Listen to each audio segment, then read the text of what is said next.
I'm Nicole. I'm Brian, and this is the Coaching Council, where what do we do? Okay, so we're just kind of going to have topics of conversation, bring up some suggestions, more for mental health, kind of bringing in real life situations that people might be able to relate to. Normalize yourself, because I know most people out there think that they're not normal, and you might not be, but I mean, at least we can normalize some of your situations. And tonight's topic, I feel it's New Year's Eve, and starting the new year, it's nice to, some people have resolutions or goals, and so, or just kind of starting over and, doing the year better than you did last year. So tonight we're going to talk about marriage, couples, or intimate relationships. So the premise behind this is there's 10 values in ACT therapy, and that's acceptance and commitment therapy. And if you live by your values, that you should have a satisfying and happy life. And so there's 10 values and categories that ACT put out. And so the first one we're going to cover is couples and intimate relationships.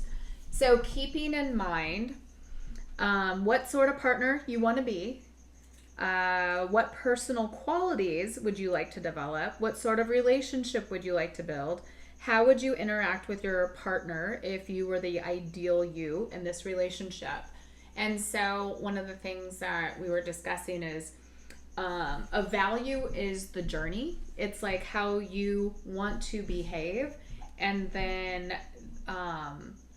what you do in your relationship, like as far as like getting married, having children, buying a dog, buying a house, retiring and stuff like that. Those would be goals. But the value is actually how you behave in the relationship and your ongoing journey of that. So Brian, I'm going to let you talk for a little bit now. Yeah, got the button. Murder. So what do you value in a relationship? Well,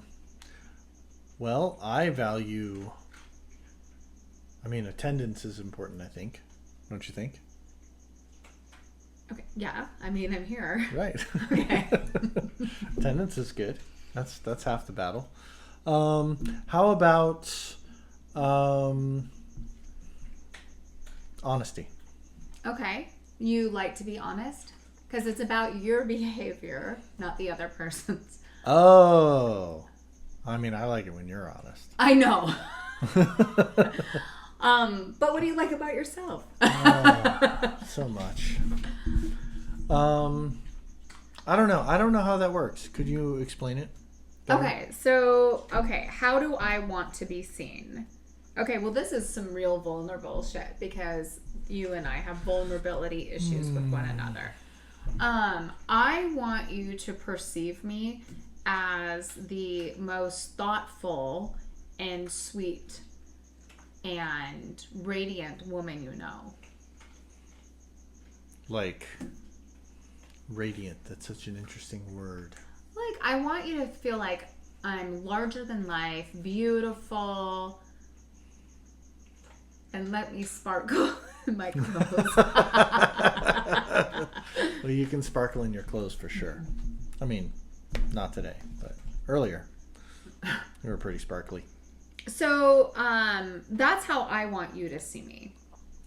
Okay. And like the kind of relationship I want to have. And I think this has kind of changed a little bit too over the years. And it's probably because we've been married. This will be 22 years this year.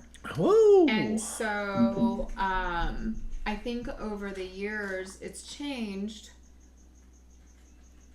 I'm kind of wanting to have a more grounded relationship.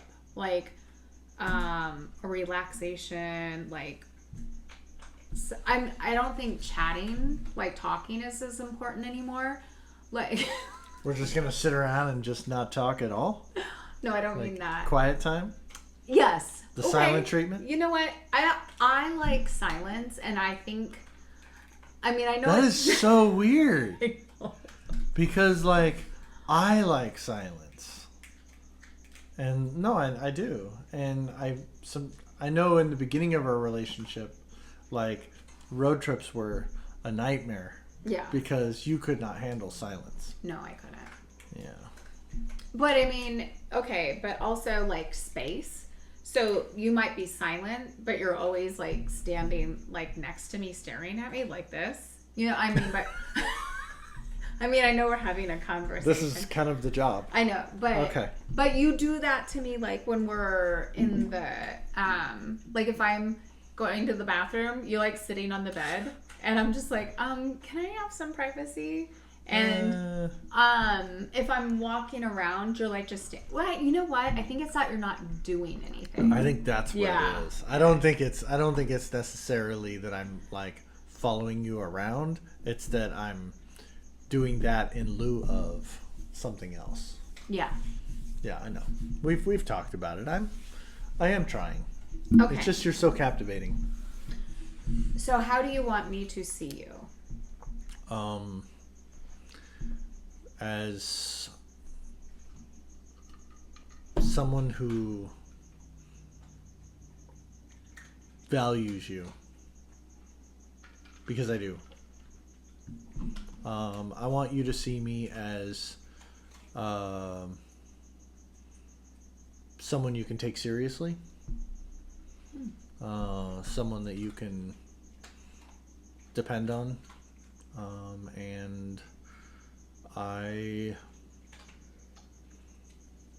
want you to see me as a formidable counterpart. You know, the yin to your yang, if you will. Or I could be the yang and you could be the yin. And what qualities would you like to develop? All those same qualities. Okay. What sort of relationship do you want to build? I would like to build a relationship where we are able to comfort each other, because I think that one thing that we are not good at is, you know, letting our guard down. I think that we've both become very tough, you know, and in the way we look at the world, and each other and life in general. And I think that I would like to, I don't know, just be a little more mushy and available. You know what? I have to agree. I was thinking when I'm trying to communicate that I would like to be more grounded and stuff. I can see that, like mushy, like let's just watch a movie and cuddle. Yeah. Or that's the kind of stuff I was seeing, and I didn't know how to put that in words. And I'm kind of a wordsmith. Mushy. Moist. Okay, everyone hates that word. I don't know about you, but all me and my friends hate the word moist. What is wrong with moist? I mean, if it's a cake, it's fine. But that's the only time you can use the... Like loins? Can't have moist loins? What's that? It's like, you know, it's like something they would say in a trashy romance novel. Okay, yeah, that doesn't work. No. I've never read that in a trashy romance novel. What about moist lips? No. My lips were moist. Oh my god, I can't even kiss you now because it's like... So that's today's excuse. Too moist. Okay, right. Enough. Sorry. So bringing it back to how I would interact if I was my ideal self, I would greet you every day with a smile on my face when you got home from work and kiss you. I like that. Yeah, but I don't get off before you, and that'll never happen. So, but that's my ideal. Like, that's how I would like to be. Yeah. I think. And the 6-second kiss. We talked about that this morning. Where did you read this? There was some reel. I think it was during one of my doom scrolls. It was this doctor was talking about how if you want to add years to your life, you have to kiss your spouse for 6 seconds consecutively, and it adds like 10 years to your life. Just once? No, like daily. On the daily. Oh. Yeah. I know, you're like, shh. Well, I told you I do 1 second at a time. Yeah. It's not going to cut it. No. Okay. So, okay. I'm more interested on building our relationship out of like these questions. Okay. So obviously more quality time together. It sucks because I mean we have constraints getting in the way: finances, children, jobs, School. Oh yeah, you're in school, and like other activities that we do outside of the home. So I think I would like to work more on building a relationship and more of a, I don't know, like if I was watching a movie, I'm trying to think of what man I would want. Probably like Thor. Love and Thunder. No. No. Oh. I'm being like the kind of relationship I would want. Like what kind of, I mean, sorry. I mean, man, you are the man. I meant relationship. Oh, what kind of relationship? Yeah, would you like an to reflect? ideal? You know what relationship you and I remind me of? War of the Roses. No. In Die Hard. Bruce Willis. And his wife? Yeah. Like, yeah, I mean, maybe. I mean, you're always talking about me out in the air. Unfortunately, I hear it, and like he's always like, "Come to the party," you know. Yeah. And then she's just like, "Oh, he's so irresponsible." Yeah, maybe. Yeah, I don't know. I don't know how you. I mean, it's hard to like pull a real world example. And I've never really thought of that. Well, okay, but that's where I see us. I'm talking about where I would want to see us. Where do you want to see us?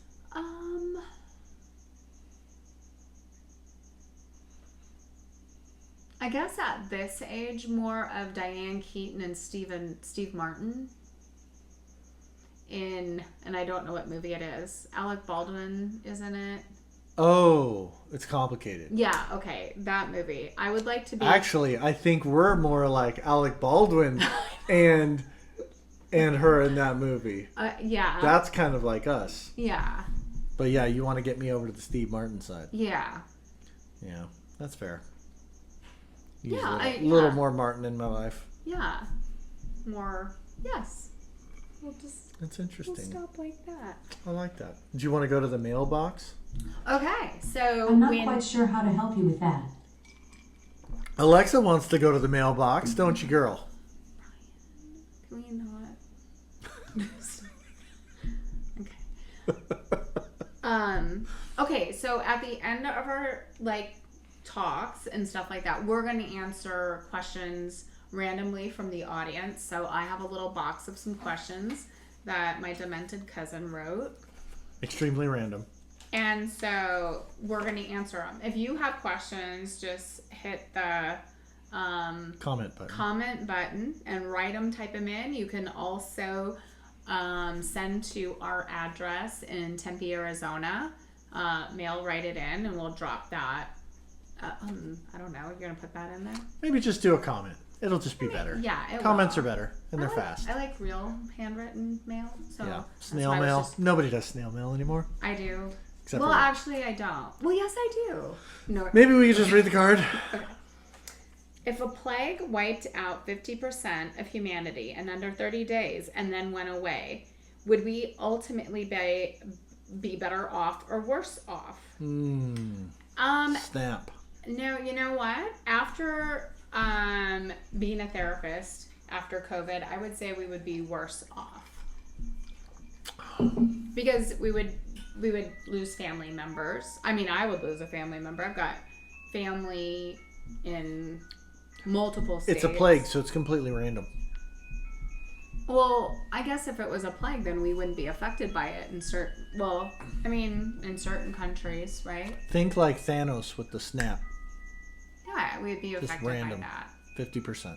Okay, well, that would be Oh, terrible. of course we'd be affected by it. We'd be totally worse off then. Right, but I just didn't want you to think it was like all the elderly and stuff. It would just be half of everybody. Okay, then we'd be worse off. Yeah. I mean, do you think that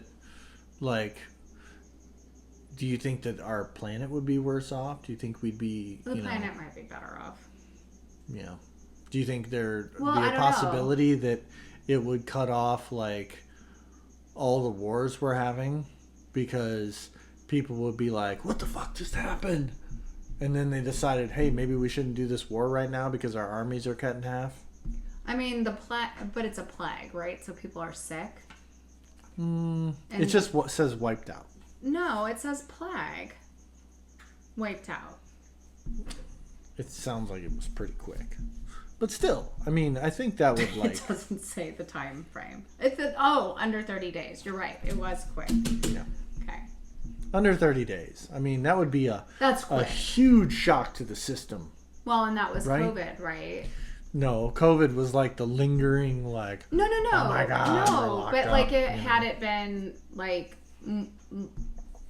fatal, like the plague, right? And Yeah. I mean, it was 30 days for it to start hitting, and then for us to start shutting things down.